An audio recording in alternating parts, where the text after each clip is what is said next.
নমস্কার, আশা করি সবাই খুব খুশি এখন। এই যে কন্টিনিউ মুর্শিদাবাদ থেকে শুরু করে বারুইপুর থেকে শুরু করে মানে মোথাবাড়ির পর আমরা এই যে পরপর দেখতে পাচ্ছি হিন্দু ধর্মের ধ্বজা খুলে দেওয়া হচ্ছে বাস থেকে, উপর নারীদের উপর ক্রমাগতভাবে একটা অত্যাচার হচ্ছে, খুব খুশি আমরা, তাই না?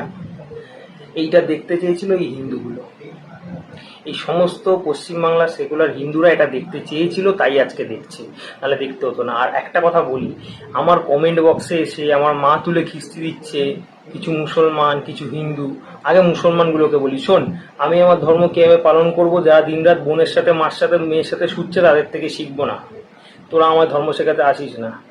বলেছি, বেশ করেছি, পারলে লুঙ্গি বাহিনী নিয়ে অ্যাটাক করিস। আর হিন্দুগুলোকে বলি, আরে নিজেদের মনুষ্যত্বটা নয় 500 হাজারে আর বেচো না, ঠিক আছে? তোমাদের প্রত্যেকের প্রোফাইল খুলে দেখে এসেছি, সবারই ম্যাক্সিমাম ওই হয় কভার ফটোতে অভিষেক ব্যানার্জি আর মমতা ব্যানার্জির ছবি দেওয়া। ভাই, তোর পাড়ার হাফ প্যান্ট পরা নেতাকে নিয়ে চলে আসিস, বুক ঠুকে বলছি, বুক চিপিয়ে দাঁড়িয়ে থাকবো, পিছোবো না। জায়গা লোকেশন বলে দিস, ঠিক আছে? টাইমটাও তোরা ঠিক করিস, একা দাঁড়িয়ে থাকবো। হ্যাঁ, আমি ওরকম গাধার পাল নিয়ে ঘোড়ার পাল নিয়ে চলি না, বাঘের মতন এক জায়গায় দাঁড়িয়ে থেকে লড়তে জানি। কারণ আমার পদে করে 10টা লোক নিয়ে গিয়ে নিজেকে হিরো প্রমাণ করার কোনো প্রয়োজন পড়ে না, ঠিক আছে?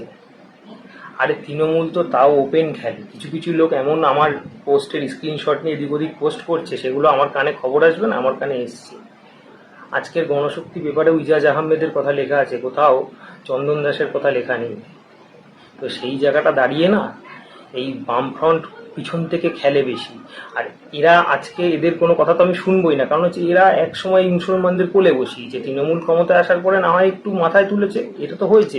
এই খেলা কি আজকে থেকে নাকি? আমাদের ইতিহাসের সিলেবাসগুলোতে শাহজাহান আকবর থেকে শুরু করে হুমায়ুন কবির থেকে হুমায়ুন থেকে শুরু করে এদের সবাইকে এমন মহাপুরুষ দেখিয়েছে। আরে শাহজাহান নিজের স্ত্রী মমতাজের জন্য যে তাজমহল বানালো, তা মমতাজ মরে যাওয়ার পর তার নিজের মেয়েকে বিয়ে করেছে, কোথাও লেখা আছে? এই ইতিহাসগুলো তো জানাতে হবে ছেলে মেয়েদের। এদেশের ঘটি যে সমস্ত লোকজনগুলো আছে হিন্দুরা যে টিপ্পনিগুলো কাটে, এরা তো এইসব মুসলমানদের ইতিহাসগুলো না জেনে টিপ্পনিগুলো কাটে।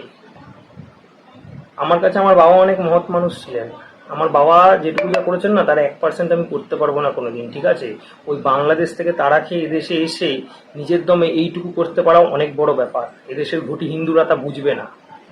আর আজকে এই যা কিছু ঘটছে, এর জন্য মুসলমানদের যদি 1% দোষ থাকে, 99% দোষ এদেশীয় হিন্দুদের দোষ আছে।